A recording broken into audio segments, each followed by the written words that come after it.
Hello മക്കളെ, plus ടുകാർ ഓണപ്പരീക്ഷയുടെ time table വന്നത് മുതൽ ചെറിയൊരു ഒരു ഒരു ഒരു ഒരു ടെൻഷനിലാണ് ഉള്ളത് എന്നറിയാൻ സാധിക്കുന്നുണ്ട്.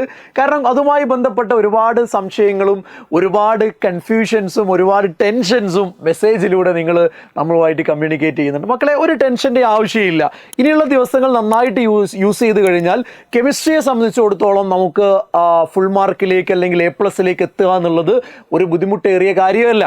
നമുക്ക് നോക്കാം എത്ര ചാപ്റ്റേഴ്സാണ് കെമിസ്ട്രിയിലുള്ളത്. കെമിസ്ട്രിയിൽ 10 ചാപ്റ്റേഴ്സ് ഉള്ളതിൽ ഈ വരുന്ന ഓണപ്പരീക്ഷയ്ക്ക് ആദ്യത്തെ 4 ചാപ്റ്റേഴ്സിൽ നിന്നാണ് ക്വസ്റ്റ്യൻസ് നിങ്ങൾ പ്രതീക്ഷിക്കേണ്ടത്.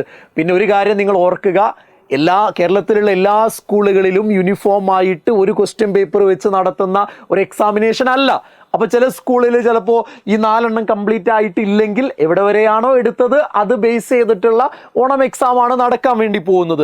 അപ്പോൾ നിങ്ങളെ സ്കൂളിൽ എവിടെ വരെ എത്തി എന്നുള്ളത് നിങ്ങൾ പ്രത്യേകം ശ്രദ്ധിക്കുക. ചില സ്കൂളുകളിലൊക്കെ 5, 6, 7 ചാപ്റ്റർ കഴിഞ്ഞ സ്കൂളുകളുണ്ട്. അപ്പോൾ സ്വാഭാവികമായിട്ടും ഈ 4 ചാപ്റ്റേഴ്സ് ബേസ് ചെയ്തിട്ടായിരിക്കും എക്സാമിനേഷൻ നടക്കുക. ഇനി അതിൻ്റെ വെയിറ്റേജിലേക്ക് വന്നു കഴിഞ്ഞാൽ ആദ്യത്തെ സൊല്യൂഷൻ എന്ന് പറയുന്ന ചാപ്റ്ററിൽ 21 മാർക്ക്. ഏറ്റവും ഈ ഓണപ്പരീക്ഷയിൽ കഴിഞ്ഞ വർഷത്തൊക്കെ ക്വസ്റ്റ്യൻ പേപ്പേഴ്സ് അനലൈസ് ചെയ്യുമ്പോൾ ഏറ്റവും കൂടുതൽ ക്വസ്റ്റ്യൻസ് വന്നിട്ടുള്ളത് സൊല്യൂഷനിൽ നിന്നാണ് എന്ന് നിങ്ങൾ മനസ്സിലാക്കുക. പിന്നെ ഇത് ഫിക്സ്ഡ് ആയിട്ടുള്ള നമ്പർ ഒന്നുമല്ല. കഴിഞ്ഞൊരു 4-5 വർഷം നമ്മൾ അനലൈസ് ചെയ്ത് കഴിഞ്ഞാൽ വേരിയബിൾ ആണ്. ചിലപ്പോൾ ഒന്ന് കൂടുകയോ കുറയുകയോ ഒക്കെ ചെയ്യാറുണ്ട്. ഒരു ആവറേജിൽ നമ്മൾ പിടിച്ചാൽ സൊല്യൂഷനിൽ നിന്ന് നമുക്ക് 21 മാർക്കിൻ്റെ ക്വസ്റ്റ്യൻസ് നമ്മൾ പ്രതീക്ഷിക്കാം.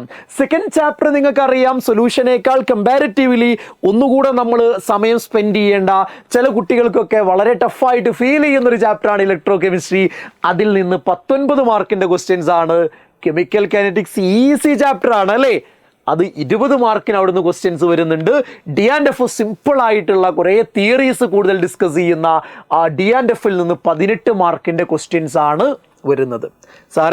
സാറ് ചില ചാപ്റ്ററൊക്കെ ചൂണ്ടിയിട്ട് സിമ്പിൾ എന്നൊക്കെ പറഞ്ഞല്ലോ, ഞങ്ങൾക്ക് അത് അത്ര സിമ്പിൾ അല്ല എന്ന് ആരെങ്കിലുമൊക്കെ മനസ്സിൽ പറയുന്നവരുണ്ടാവും. നിങ്ങൾ ടെൻഷൻ അടിക്കണ്ട. ഓണപ്പരീക്ഷയ്ക്ക് വേണ്ട കംപ്ലീറ്റ് കാര്യങ്ങൾ, അത് ക്ലാസ് ആവട്ടെ, ഇമ്പോർട്ടൻറ്റ് ക്വസ്റ്റ്യൻസ് ആവട്ടെ, അതിൻ്റെ ഡിസ്കഷൻ ആവട്ടെ, എല്ലാം നമ്മൾ എന്ത് ചെയ്യുന്നുണ്ട്, നിങ്ങളിലേക്ക് എത്തിക്കുന്നുണ്ട്. നമ്മളെ കൂടെ നിങ്ങൾ നിൽക്കുക എന്നുള്ളതാണ് ചെയ്യേണ്ടത്.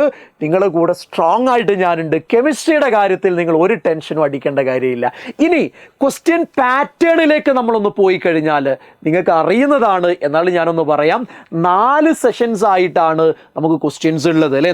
ആ ക്വസ്റ്റ്യൻ പേപ്പറിൽ 4 സെക്ഷൻസ് കാണാം. അതിൽ 1 മാർക്കിൻ്റെ ആദ്യത്തെ സെഷനിൽ 5 ക്വസ്റ്റ്യൻസ് ഉണ്ടാവും. അതിൽ 4 നിങ്ങൾ എഴുതേണ്ടത്. രണ്ടാമത്തെ സെക്ഷൻ B സെക്ഷനിൽ 2 മാർക്കിൻ്റെ 10 ക്വസ്റ്റ്യൻസ് ഉണ്ടാവും. അതിൽ നിങ്ങൾ 8 എഴുതേണ്ടതായിട്ടുള്ളത്. മൂന്നാമത്തെ സെക്ഷനിൽ 3 മാർക്കിൻ്റെ 11 ക്വസ്റ്റ്യൻസ് ഉണ്ട്. അതിൽ 8 ക്വസ്റ്റ്യൻ നിങ്ങൾ അറ്റൻഡ് ചെയ്യേണ്ടതായിട്ടുണ്ട്. അതേപോലെ 4 മാർക്കിൻ്റെ സെഷനിൽ 5 ക്വസ്റ്റ്യൻസ് കാണാം. അതിൽ 4 നിങ്ങൾ എഴുതേണ്ടത്. ഓക്കെ, അപ്പോൾ ഇങ്ങനെയുള്ള എല്ലാ ഓപ്ഷണൽ ക്വസ്റ്റ്യൻസ് എല്ലാം കൂടെ ചേർത്തിട്ടുള്ള വെയിറ്റേജ് ഇവിടെ കൊടുത്തിട്ടുള്ളത്. സാറേ 60 മാർക്കിനല്ലേ എക്സാം, ഇത് ആഡ് ചെയ്തിട്ട് 60 അല്ലല്ലോ കിട്ടുന്നതെന്ന് വിചാരിക്കേണ്ട. ഇങ്ങനെയുള്ള എല്ലാ ഓപ്ഷണൽ ക്വസ്റ്റ്യൻസും ടോട്ടൽ എത്ര മാർക്കിന്റെ വെയിറ്റേജ് ഉണ്ട് എന്നാണ് ഇവിടെ നമ്മൾ കൊടുത്തിട്ടുള്ളത്. അപ്പം നിങ്ങൾ നന്നായിട്ട് പഠിക്കുക, കോൺഫിഡൻ്റ് ആയിട്ടിരിക്കുക. നിങ്ങൾക്ക് വേണ്ട കംപ്ലീറ്റ് വീഡിയോസുമായിട്ട് ലൈവുകളുമായിട്ട് ഞാൻ നിങ്ങളുടെ കൂടെ ഉണ്ട്. സോ ഫോളോ ചെയ്യുക. All the very best. Thank you very much.